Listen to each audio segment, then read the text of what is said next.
You ask Tiger to solve. This deals with linear equations with one unknown. The final result is x equals negative 57/50. Let's solve it step by step. Simplify the expression. Group like terms.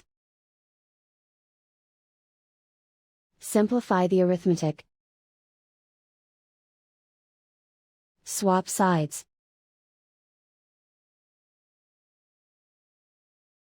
Group all constants on the right side of the equation. Subtract 67 from both sides. Simplify the arithmetic.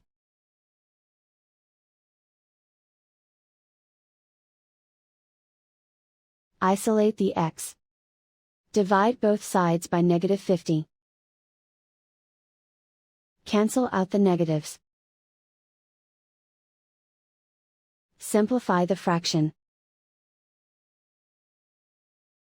Move the negative sign from the denominator to the numerator.